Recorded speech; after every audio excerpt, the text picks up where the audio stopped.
honestly don't care about the money. That's the truth. Gusto ko lang tapusin ito. Pwede ko bang mag-respond dun sa sinabi ni Ano po tatapusin ho ninyo? yung CPP, NPA, NDF, sir? Chair, Mr. Chair. Yun nga, Chair, Mr. Chair. Alam po nyo, hindi ho natin pwedeng kasi that's where Congressman JJ is coming from. Mm. You have a share. Ergo, you should know who your sponsors are. So you cannot hide on another issue. Huwag mo natin pag-usapan. Napag-usapan na po yan kanina eh. Ngayon, it's either walang sponsor or Mr. Chairman, may I? Mr. Chair. kasi Mr. Chair, may I or clarify? meron Kasi po kayong I think it's, magkatao. Because tinatanong ko si Mm. si ikaw, Congressman Benny, meron kang radio station. Alam mo mga sponsor mo. Di ba? Kasi kung konti lang, sabi nyo, konti lang sila. Eh di mas madaling tandaan mo ang konti eh. Kesa marami. Mr. Chair, if I may.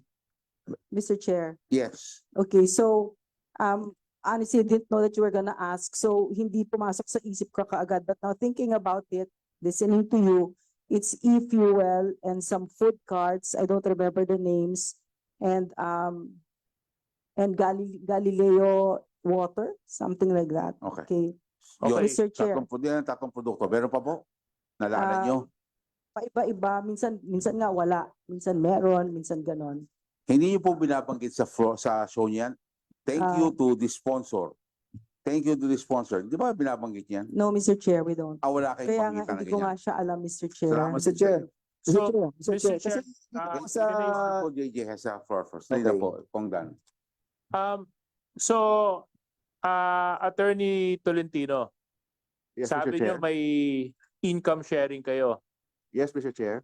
So, do you also concur with the statements of Dr. Badoy na ito yung mga kumpanyang nagsiserve as advertisers doon sa programa? Based on my information, Mr. Chair, with the SMNI team, the show has no advertisers. But in case there's advertisers, Mr. Chair, that is the share. 50% SMNI. No. 25%. Okay, wait. Para lang. You're saying na walang advertisers? As of today, Mr. Chair, none, Mr. Chair. Ano yung sinabi ni Attorney Badoy na e-fuel, food Chairman, cart, it's not Galileo water? Mr. Ano Chair. yun? Mr. Chair. It is an advertisers, not of Laban Kasama ng Bayan, but it is an advertiser of a program prior to that program, Mr. Chair. No. Okay. Are lying. Chair, Mr. Chairman, Mr. Chair. I think these people are lying. Why? Here we are Mr. again. Chairman, I think these Being people, confused with information and hiding of the truth. yes. Kanina may nakatempt na tayo na isa, tapos nandito na naman tayo eh. Alam nyo, No. Mr. Chairman, dito po sa breakdown ng revenue nila, lumalabas dito na yung pong revenue nun, yung galing lamang po sa mga radio station nyo. Walang lumalabas sa revenue na nagagaling po doon sa show ninyo. And I think you are lying dahil dito po, naka-breakdown po ang revenue. Itong istasyon ang kumita ng 105 million ng 2022. Kumita ng 2021 ng 41.8. Kanina sabi ni attorney, wala daw advertisement and promotion. Dito sa advertising and promotion nyo, 12 million ang ginastos nyo ng 2022. At noong 2021, binload nyo nga 810,000 lamang. Tapos ng 2022 is 12 million. In other words, Mr. Chairman, clearly, nagsisinungaling kayo, Ma'am Badoy. Dahil sinasabi nyo, kumikita kayo sa pagiging co-producer, pero hindi nakalista po sa breakdown ng inyong mga revenue. So how can you explain that the one that you have submitted in this committee, hindi kasama yung revenue ninyo bilang producer? How can you explain that? May I, Mr. Chair? yes, Mr. Chair, Okay. Mr. Chair, can I just put this on the record? We've already cited an individual in contempt earlier for failing to provide the information that the committee requires. To SMNI right now, again, very, very, very thin ice. Both of you magkatabi kayo. Sinabi mo, abogado mo to. Kayo magkatabi, hindi pa kayo magkasundo kung ano ba talaga yung totoo. Sabi mo, may tatlong nag-advertise. Sabi ng katabi mo, wala. Ay. Paano namin kayo paniniwalaan? Magkatabi na nga kayo. Tapos sinabi pa ni Congressman Dan Fernandez dito, na laki Record naman to po eh. yun. Please May refrain I- from lying kasi we will be citing you Wala. for contempt. Kasi nakalagay po sa revenue, submitted nyo, 4 na taon kayo nagsasubmit dito. Ito, this will not lie. I can give you this. Dahil revenue na sinasabi nyo po na andito lahat, breakdown.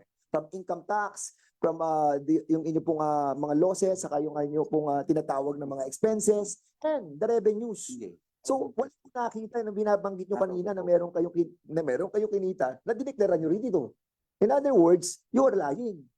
And if you are lying in this committee, aba, ewan ko. Mr. Chair, Yes. Mr. Chair,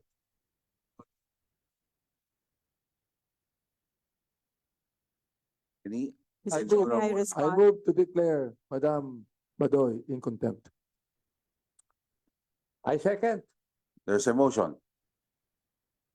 Duly seconded by the Honorable Akop on a motion of the Honorable Benny Abante. Pwede po bang magsalita, Mr. Chair? Yes. The Mr. Chair. Honorable, there's a second. The chair hearing no objections.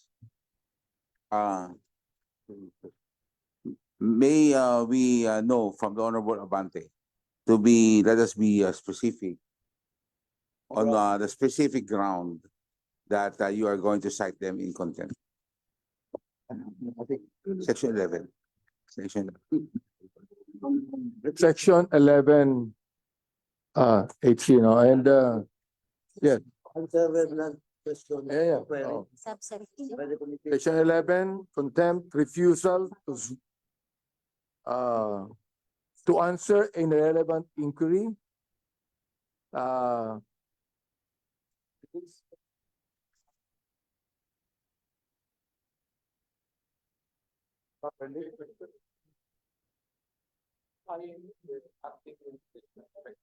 Yeah, acting in a disrespectful manner because she was found lying, Mr. Chair.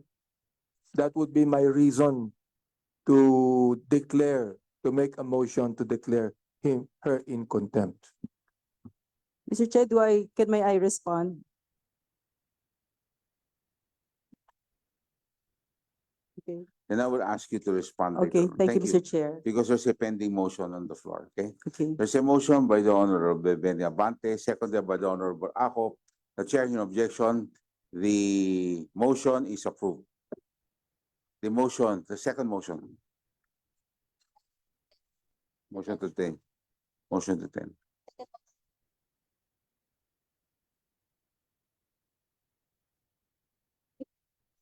We will,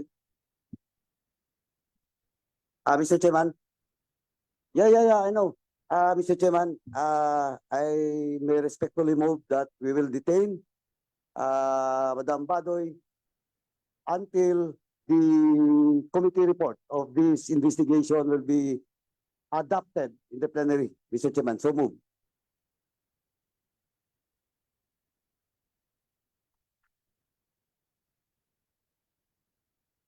Seconded. Who seconded the motion of the Honorable Akop?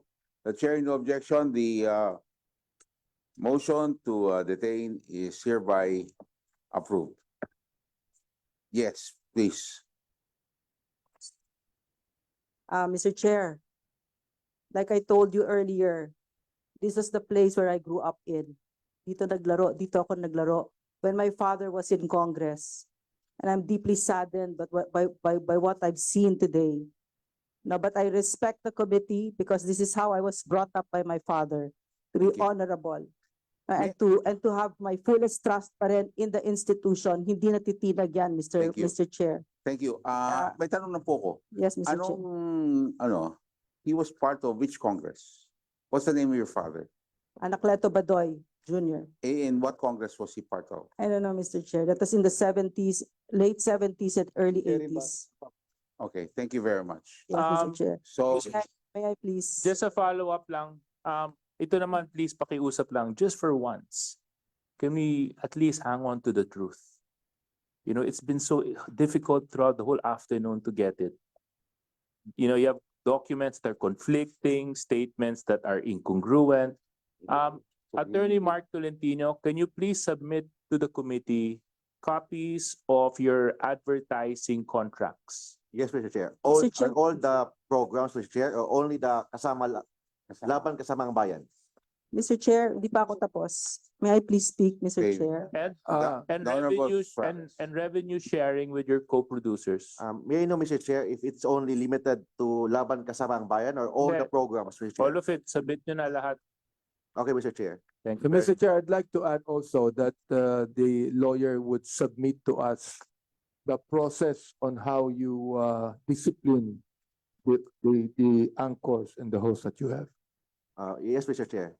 Can we give us, please give us, Mr. Chair, 1 week to prepare all And these other than that, documents? Mr. Chair, in connection dun sa request ni Kong Benny, may we also subpoena yung disciplinary actions na ginawa ninyo, investigations, 'di ba? Meron sinabi silang ginagawang investigations internal. Yes, Mr. Kasi Chair. lang hindi nyo masabi kung ilan na yung napatawan nyo ng disciplinary actions at kung anong penalty ang inimpose nyo sa kanila. Pwede nyo ba bigyan din kami ng kopya nun? Yes, Mr. Chair. That's Thank why we're asking, Mr. So Chair, much. 1 week, Mr. Chair, to comply all those documents. Thank you very much. Mr. Chair, to establish Honorable some bench. pertinent evidence, Mr. Chair, I just would like to make a manifestation here that because Madam Badoy has admitted that she is not a black timer and that she is not paying any dues to the SMI, therefore, she is part of the company, Mr. Chair. Sergeant of Arms to please implement the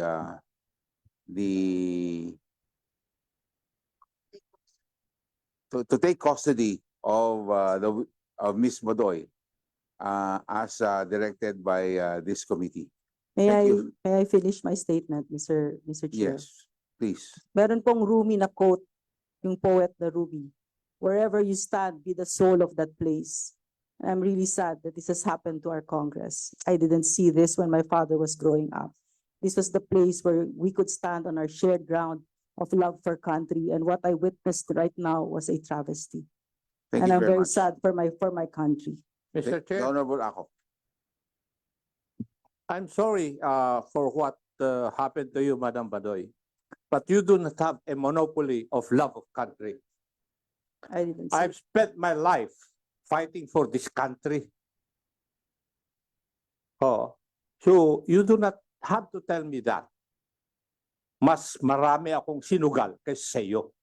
So do not give me that crap, Madam Badoy. Thank you very much. Kasi I have laid down my life Protect. very often just to protect this country. And if ever I'm going to be called again, I'll do it. Not the way you want it, but the way it is authorized by the government. Thank you, Mr. Chair. Mr. Chair, also I would like to make a manifestation that I do not know how old were you, Madam Badoy, when I was fighting the NPAs. 1986. This government almost lost to the NPAs. I was there fighting the NPAs. I do not know where were you at the time. So please, do not make a monopoly of the love of country. All of the congressmen here love our countries. That's why we're here. We're not just politicians. We are people that love our own nation. That's why we're serving our nation. So please, do not make that statement. To me, it is still alive, Mr. Chair. Mr. Chair. Mr. Chair. Sergeant of Arms, thank you very much. Thank you very much, Ms. Lorraine. So Mr. Chair. now we have